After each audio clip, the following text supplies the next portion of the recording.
Мен әу бастан жұмысқа түскеннен жұмыстан шық, сені мен жұмыс етпеймін. Менің артымнан акт жасатып, жалған документ жасап, мені осындай қудалауға салып қойып отыр. Бұл қандай бассыздық? Менің жан айқайымды осы бүгінгі күнде мені сот мырза осының бәрін ескеріп, әділ шешімін шығарып берсе деген ойдамыз.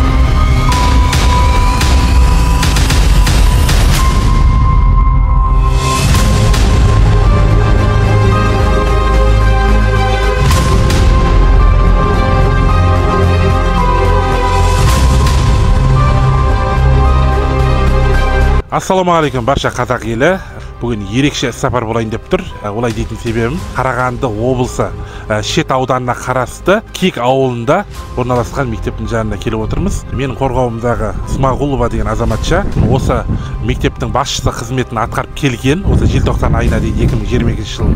Бірақ заңсыз, негізсіз, себепсіз қызметтен босатылған. Бұл осы бұйрыққа қатысты келіспеушілік болып, қазір осы кісінің мәселесі бойынша Шет аудандық сотында біз осы бұйрықты заңсыз шығарды деген талаппен сотқа шығып отырмыз. Қазір сотта ісіміз қаралып жатыр. Мектепке келген себебіміз Смағұловадан сұрағым келіп отыр. Осы қызметке қалай тағайындалдыңыз? Қай уақыттан бері тағайындалдыңыз? Бұйрықты не себепті заңсыз деп айтып отырсыз? Кімдер кедергі келтіріп отыр сіздің осылай жұмыстан шығуға? Осыны бір-екі ауыз айтыңыз. Қайырлы күн баршаңызға. Мен Смағұлова Жанар Қуатбекқызы, Қарағанды облысы Шет ауданына Кек ауылында орналасқан Сыдық Мұхамеджанов атындағы жалпы білім беру мектебінің мұғалімімін. 2020 жылы 30 сәуір айында конкурстан өтіп, мектеп директоры болып тағайындалғанмын. Директор болып тағайындалғаннан бастап, білім бөлімінің басшысы Елдос Жарылғабыл Смағұлдың қудалауында ұшырадым. Мектепке мені тағайындау үшін коллективпен таныстыруға келген күннің өзінде де Елдос Жарылғабылы маған өлерменсің деп бүкіл коллективтің көзінше сондай түрлі ар-намысыма тиетін сөздер айтқан. Осы орайда айтқым келетіні 20-21 жылдары өздеріңіз көріп отырғандай 150 балаға арналған мектеп бой көтерді.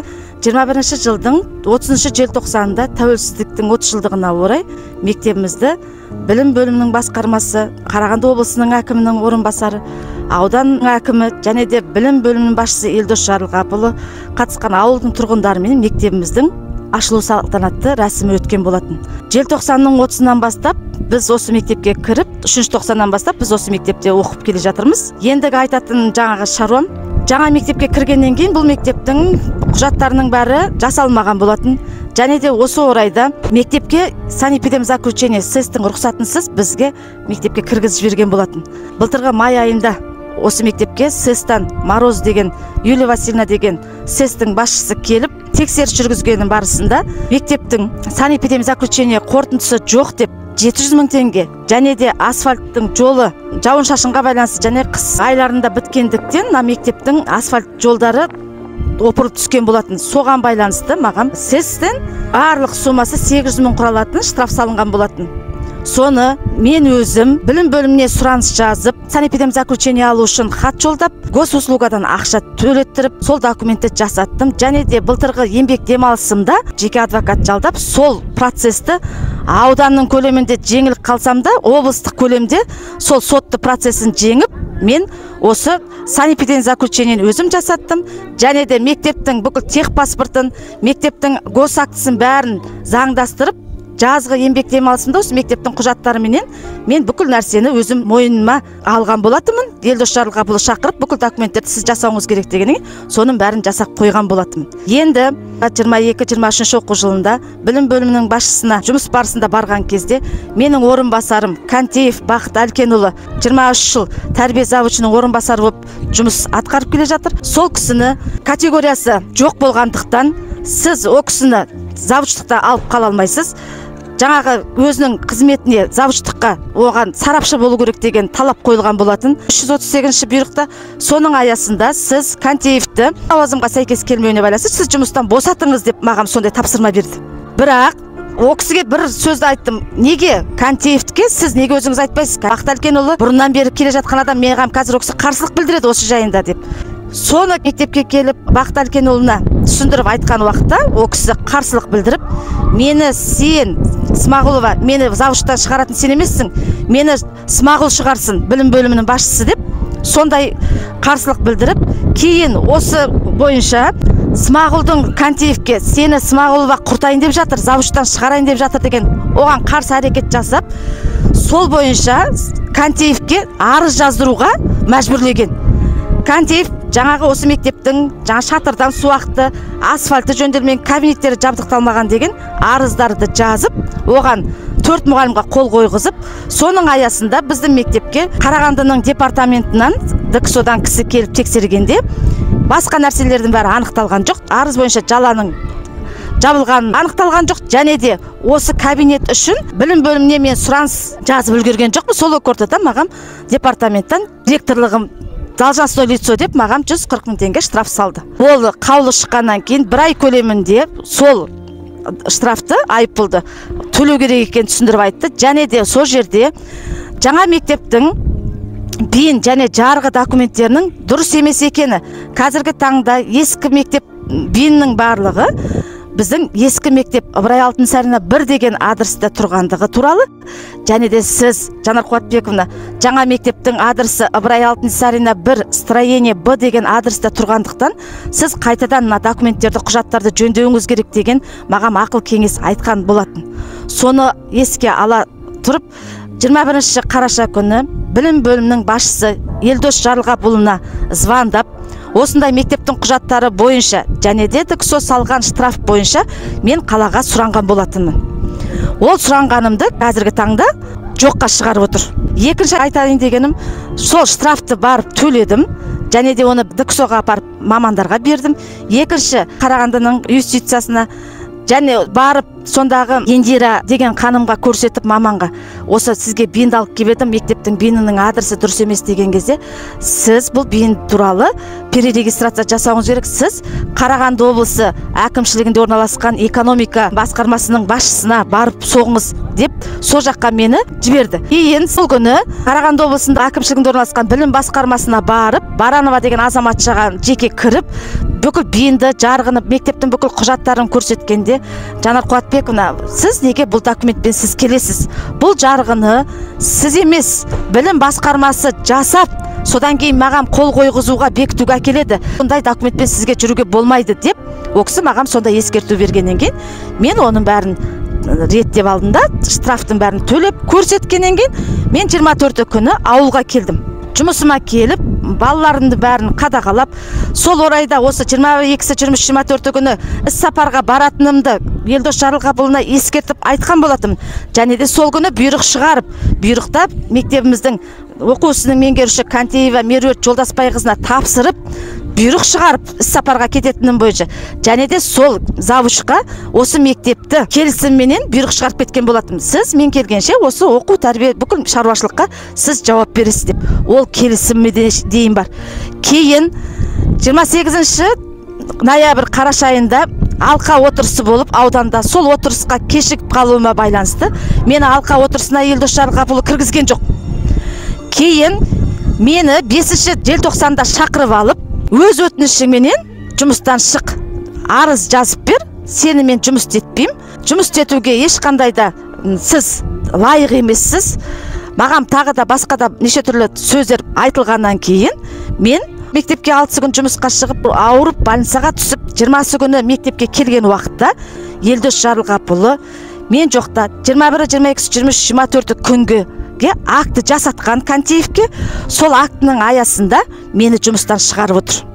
Маған завуч келіп, сіз осы 4 күнде жұмыста болмағаныңыз үшін білім бөлімінің басшысы сізге түсініктеме жазып берді отыр. Мен түсініктеме жазудан бас тарттым, өйткені ол актыда ешқандай да ұжымның атынан деп жазылған екен, бірақ онда ешқандай ұжымның, мұғалімдердің ешкімнің қолы жоқ.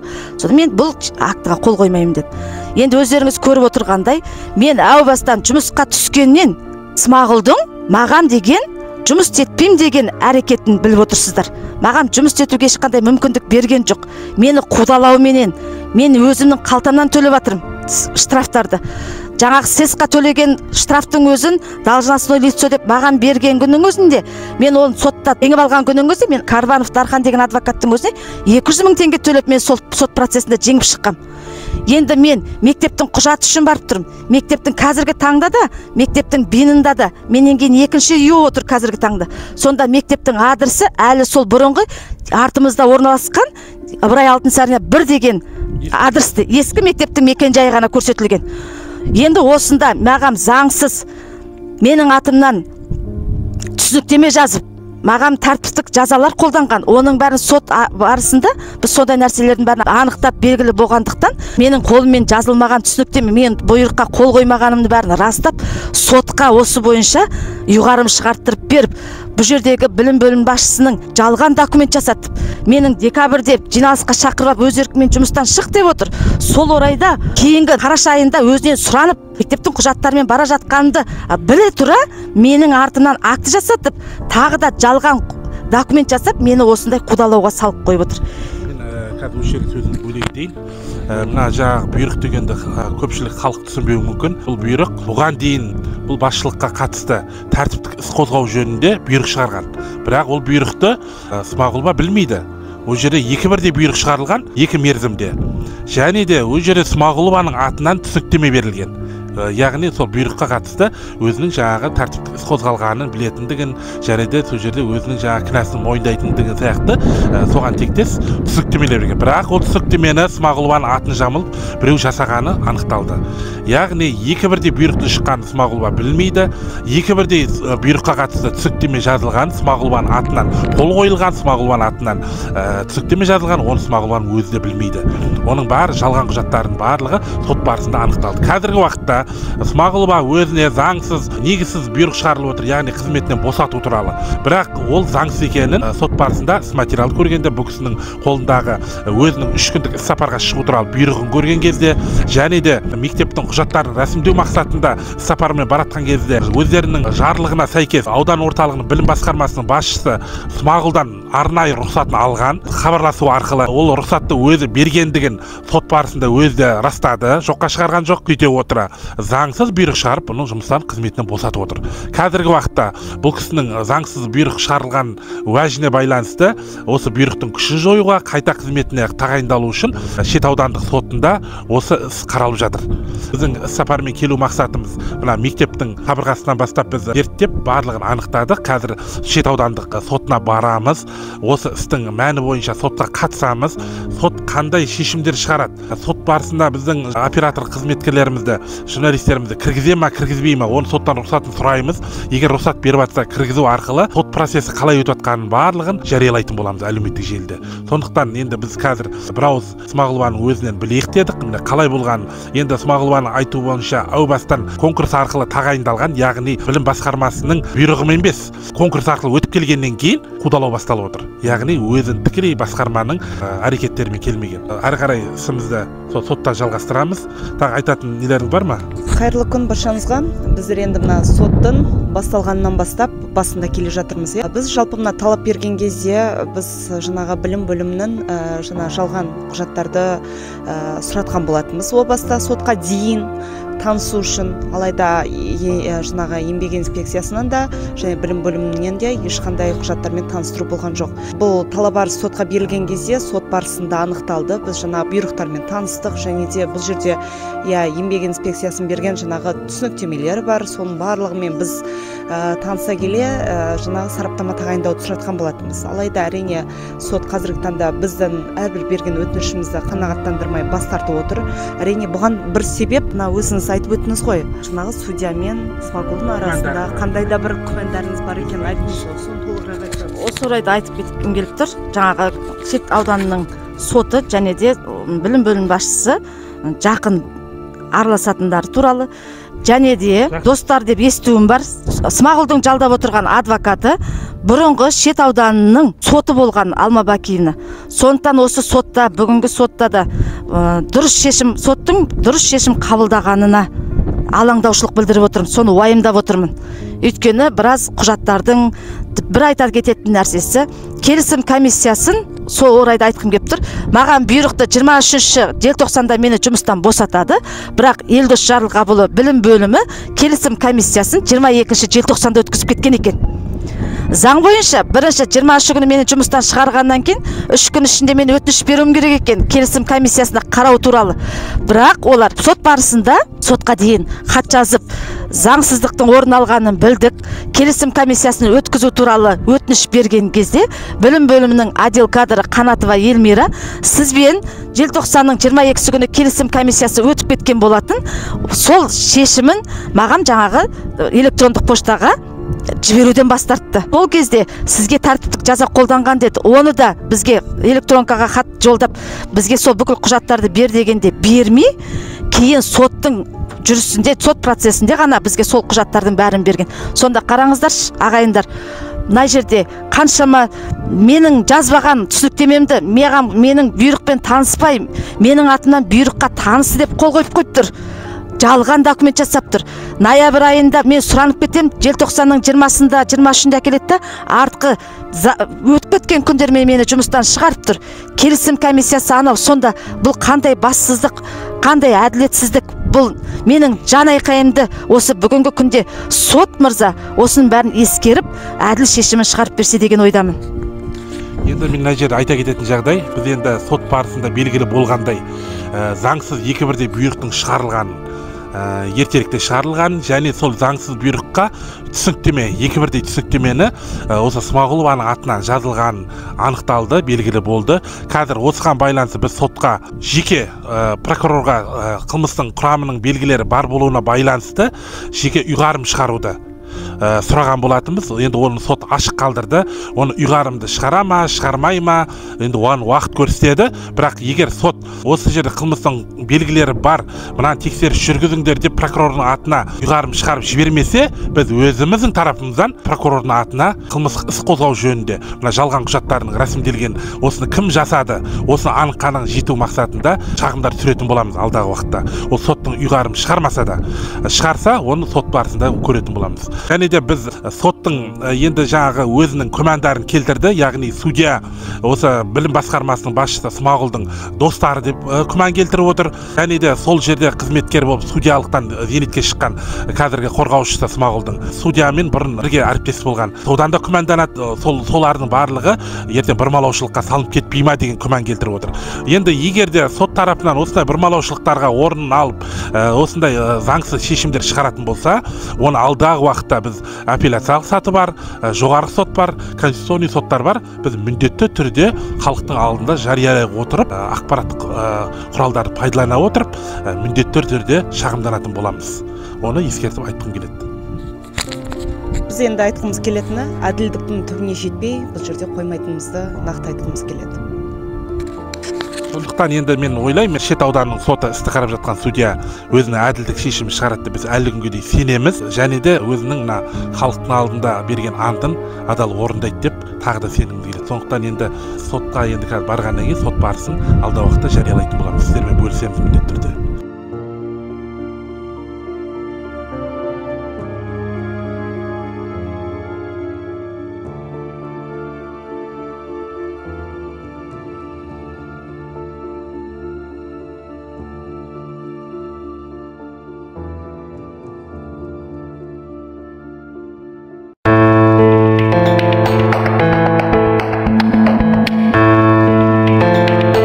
Біз Қарағанды облысы Шет аудандық сотына келдік. Өзіміздің қорғауымыздағы Смағұлованың азаматшаның талабы бойынша қазір ісіміз осы сотта қаралып жатыр. Сот отырысы бүгін сағат 4-ке белгіленген болатын. Енді біз қазір сотқа өзіміздің камерамызбен кіруге рұқсат сұраймыз. Егер судья рұқсат берсе, сот отырысының барысын арнайы бейнетаспаға түсіру арқылы халыққа жариялайтын боламыз.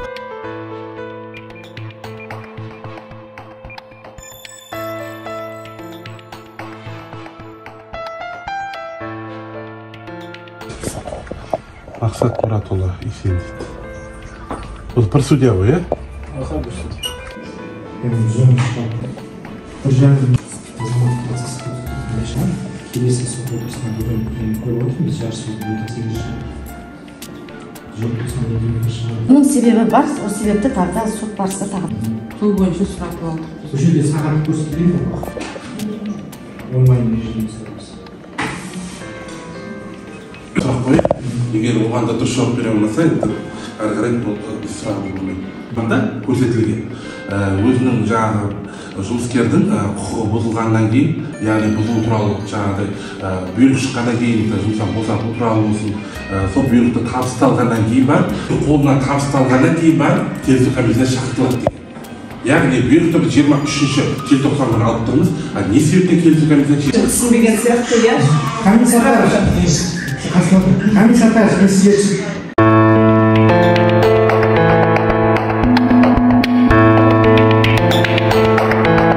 сот отырысынан шықтық. Сот отырысында кейбір мән-жайларды анықтау үшін сот бір-екі сұрау салдырғандығын және де біздің сот барысында талабымызды ұлғайту жөнінде арыз түрген болатынбыз. Яғни басшылық кезінден алатын жалақысы мен қазір мұғалім болып қалған кезде жалақының арасында айырмашылығын түсіндіру туралы біз талапқа ұлғайттық. Осының сумасын нақтылау үшін бізге есеп-қисап әкелу керектігін, яғни бухгалтердің анықтамалары, сол үшін соны алдыртуды және де соттың өзінің сұрау салдыру бойынша жауаптардың келмеуіне байланысты сот отырысын кейінге, яғни 3 май күні сағат 15:00-ге қалдырылды. Бұл уақытта тағы да келетін боламыз және де соттың қандай шешім шығарғанын әлеуметтік желіге жариялайтын боламыз. Енді біздер сонау Алматы қаласынан келіп отырмыз ғой бүгінгі процеске. Аққа Құдай жақ деп, енді әділ шешім болады деген үміттеміз. Анар ханым өз жұмысына өте адал болған жан. Сот барысында да айтып өттік қой. Айыппұл салған кезде де өз қылтасынан шығарып атсалысып жүрген азаматшаның бірі.